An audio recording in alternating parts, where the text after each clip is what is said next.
I just want to address two quick issues about Liverpool's squad, our transfer business going forward. We only have about 3 weeks left in the current transfer window.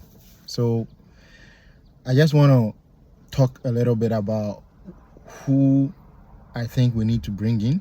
Maybe not who exactly in terms of names, because I don't like naming names, but quick positions that I think we really need to beef up before the end of the season. It's quite obvious, isn't it? It's quite obvious that Liverpool need a centre back, at least one centre back. I would even say two, because if we bring in one centre back, then it means that we have one centre back covering each of the two centre backs that we already have as the starters, Van Dijk and Ibrahima Konate. So the backup is going to be Joe Gomez and whoever comes in. But we all know Joe Gomez. We all know his injury record is not really the best. So we can't really count on him. So it means that even if we bring in one body in centre back, we are one injury away from being in a very difficult place in centre back. So even if we bring in one person, if there's one injury to one of those starters, it means that we are left with only one backup. So we need a centre back. That is for sure. There's no argument about that. Every Liverpool fan agrees that we do need a centre back at least. When we look at the attack, over the last maybe day or two, we've come to understand that Darwin Núñez is going to be leaving the club for sure. We've known it since the beginning of the transfer window. It's been in the rumor mill for quite a long time, but now it is becoming a reality. So Darwin Núñez is leaving. That leaves us right now with Mohamed Salah, Hugo Ekitike, and Cody Gakpo as our starting forwards. Right, in the 3 forward positions that we now have 3 starting players. 3. Don't forget that last season we had 6. We had 6 players in that position. We can say that what is his name? This guy, Federico Chiesa, wasn't a starter. He didn't play a major role. That is true. Chiesa didn't play a major role in forward line, but he was still part of the 6.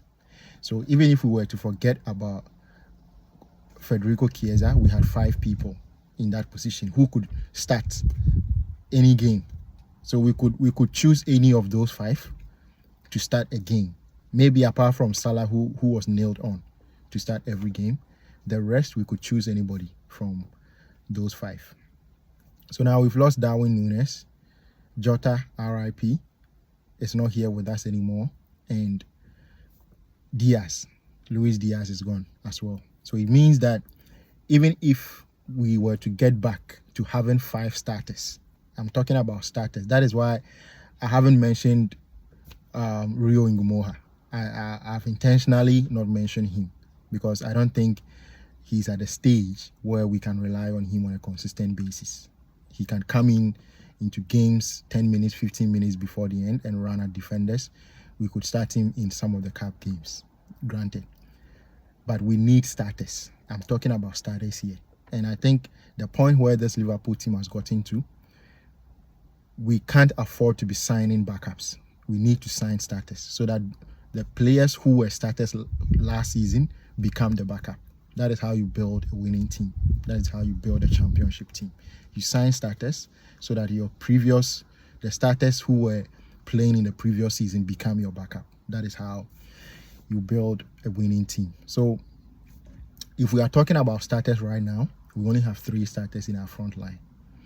And so I've heard people making the argument about why it doesn't make sense maybe to try and get Isak still after getting Hugo Ekitike.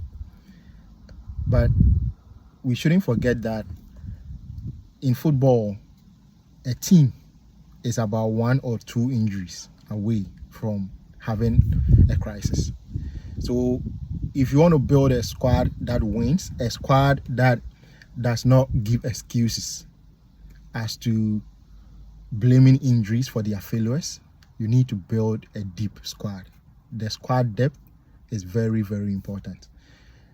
And it is not just about numbers, having numbers on the bench. It is about having quality on the bench.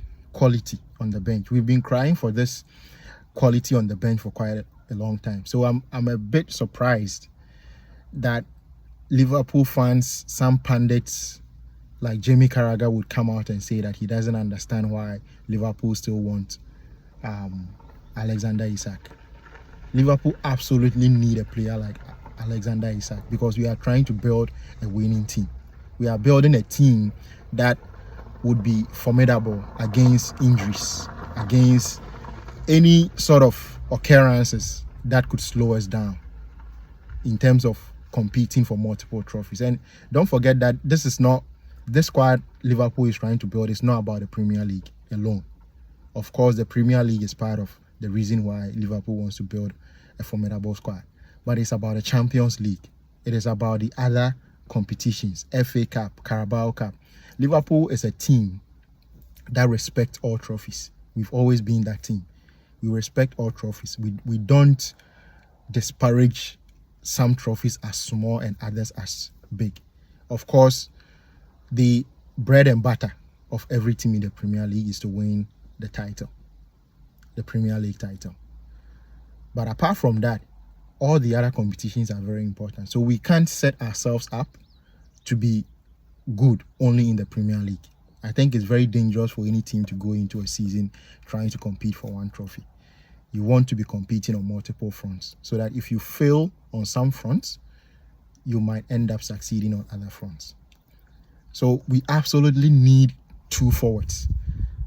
So it is not even just about getting in Alexander Isak. We actually need two forwards because you don't want to get yourself in a situation where even if you bring in Alexander Isak, it means that you have Isak, you have Ekitike, you have Salah and Cody Gakpo. It means you have four forwards trying to occupy three positions. So it means that there's only one backup.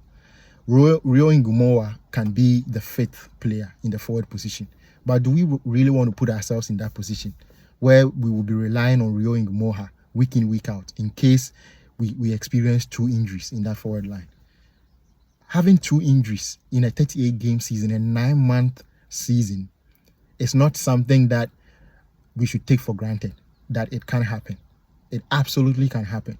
So what if even if we bring in Isak and we have four forwards, Ekitike, Isak, Salah, and Gakpo, and we have two injuries in the forward line? So it means we have two players, starting players, and we are going to rely on Rio Ngumoa to produce top-level performances week in, week out, every 3 days, in case we are playing the Champions League as well. We can't leave ourselves open like that. So we absolutely need to do better. Hey, Maza. Yeah, sorry, chat. So as I was saying, we absolutely need a player like Alexander Isak. Even if we don't get Alexander Isak, I don't know who is available out there. We will leave that to the experts to figure out who they can bring in to beef up our forward line. Because bringing in Alexander Isak is not even enough. For me, I don't think that is enough. Because last season, let's go back and look at what happened last season. What happened to Liverpool's season last season? We were at a point in our season where we were going for the quadruple. Don't get me wrong, going for a quadruple is absolutely doable. Don't let anybody deceive you that it is impossible. It is absolutely doable. You just need to plan things well and you can absolutely achieve it. So if Liverpool want to try and go for that, I think as Liverpool fans, all we can do is to support that idea. We can't behave like Jamie Carragher and be criticizing even though we have no idea how to build a winning squad. We are not experts. So I think sometimes it is good for people to be humble a little bit. These pundits, sometimes they end up being a bit arrogant in the way they criticize clubs, the way they criticize players, because the truth of the matter is that they don't have all the information. So sometimes they speak out of ignorance. And the good thing about punditry is that you can always revise whatever you said earlier on when new information becomes available, or when what you said turns out to be wrong. You can always say something different. There is no consequences for being wrong. So that is okay. We'll give them that. We'll pardon them on that. Let's not be too riled up when pundits say things that are wrong, right? So we'll give them that. But last season, we were going for a quadruple. It got to a point where we lost out on the FA Cup, Champions League, and we lost in the Carabao Cup final. What was the narrative after that? We got to a point where people were even trying to peddle the idea that Liverpool can win only the Premier League. Listen to the word, only the Premier League. Liverpool wins only the Premier League this season. So they were trying to frame winning the Premier League alone as something of a failure because we could have done more. They were trying to paint the picture as if we have failed because we had a good enough squad to compete on multiple fronts, and we ended up with only the Premier League. I think that is fair to some extent. But the part that I don't agree with is that we didn't have the squad. Our squad wasn't deep enough. It wasn't big enough in terms of quality to compete on all those fronts. So when I see Liverpool making these signings this season, from outside looking in, that is what I'm thinking. What I'm thinking is that they are trying to correct the failures of last season. And what were those failures? Failure to go far in the Champions League, failure to get to the semis of the Champions League, the final of the Champions League, failure to go to the last round of the FA Cup. Those are the stuff that we are making these signings to correct. So don't be deceived by people who are saying that Liverpool are buying too much. There is nothing like too much quality. After all, managing these players is the job of the manager. He's the expert in managing a full squad. So whether he's able to keep Isak and Hugo Ekitike happy, Salah and Cody Gakpo happy, for me and for you as a Liverpool fan or as a football fan, all we can do is to allow the coaches to do their job. Allow them. Because I'm not an expert. I don't know more football than Arne Slot and his backroom staff. Nor do I know more football or more about transfers than Michael Edwards and Richard Hughes. They are absolute experts in what they are doing. And I don't think they are acting on an ad hoc basis. They have a plan. I don't know the plan they have. You don't know the plan they have. But when I stand outside and look in, I think they are trying to correct what mistakes or what failures Liverpool experienced last season. Last season, the only reason why we lost the Carabao Cup final, it is not down to, yes, I'll give credit to Eddie Howe for his tactics, his players, for how they played. They really battled. But the fundamental issue, the fundamental reason why Liverpool lost that final is because the players were fatigued. The players were fatigued. You can go back and check. We had just played the knockout game against PSG. Before that game, against Newcastle in the Carabao Cup final, we had just been knocked out. The players were absolutely gassed. You could see Gravenberch on his knees in that game. He just couldn't make 110. So as much as I gave credit to Newcastle for how well they played in that game. I think the absolute truth is that Liverpool were tired. We didn't have enough quality on the bench to rotate enough to give players rest, to keep them fresh over time. Let's consider the Champions League round of 16 game against PSG. Who actually remembers what happened in that game? Just go back, try and watch the video back. The main reason why Liverpool got knocked out by PSG is because of fatigue in that particular game. Liverpool started well, high octane energy. We pressed them, we created chances. What happened in the second half? What happened in the extra time of the game? What happened? You could see clearly with your eyes that Liverpool players were tired. We didn't have options on the bench, quality on the bench to come in that game.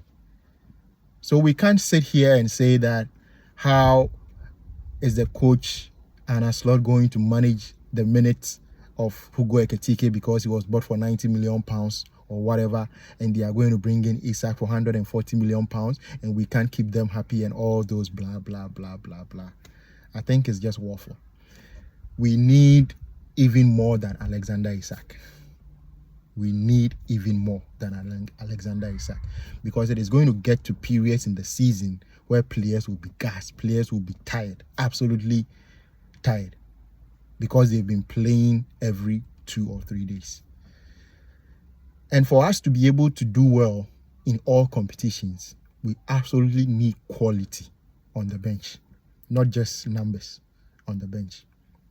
So I completely disagree with anyone who says that Liverpool don't need Isak. Liverpool are buying too many players. You can talk about the exorbitant prices Liverpool are paying for the players. Of course, I don't agree, or I do understand that Liverpool paid over the odds for Hugo Ekitike. I wouldn't have, prior to this particular transfer window, I wouldn't have thought that Liverpool would pay such an amount for Hugo. But I think they see something in the player. That is why they wanted to bring him in at all costs. And they brought him in. But that doesn't mean we are all covered. Don't get me wrong, we've had a spectacular transfer window this summer. But I think if we fail to bring in Isak, another attacker, a left-sided winger, and a centre-back, in my view, this transfer window would have been average. It would be average for me. If we don't bring in Isak, if we don't bring in another left-sided winger, if we don't bring in a defender, it would be average. The only reason why I would say we would have an excellent summer is when we are able to bring in a centre-back and Alexander Isak. If we can do that, then it's excellent, even without a left-sided winger, because in that case we can afford to take the gamble and go with Rio Ngumoha as a fifth option. We can do that. But for now, until we bring in Isak, until we bring in a left-sided winger, another left-sided winger, because don't forget, even if we rotate in that forward line on a regular basis, there is still going to be a point where we have an injury. Injury is very important. I don't know why people are forgetting about injuries, because for me, anyone who says that Liverpool doesn't need Alexander Isak, or we are buying too many attackers and how can we keep them happy, I think that whole argument is based on the assumption that everybody stays fit throughout the season, which is not possible. As much as Arne Slot has an excellent record in keeping players fit, you need an element of luck to keep all your players fit throughout the season. It's a long season. So we need backup. We have to assume that we get 2 injuries, at least 1 man to 2 man injuries in every position. Midfield, defense, attack. We are going to get at least 2 injuries in those positions. That is going to last for at least a month or so. that is even when you are lucky. So if you want to sit there and say that we shouldn't bring in Isaac, I think you should revise your notes. You should. Thank you. Let me know your thoughts in the comments. See ya.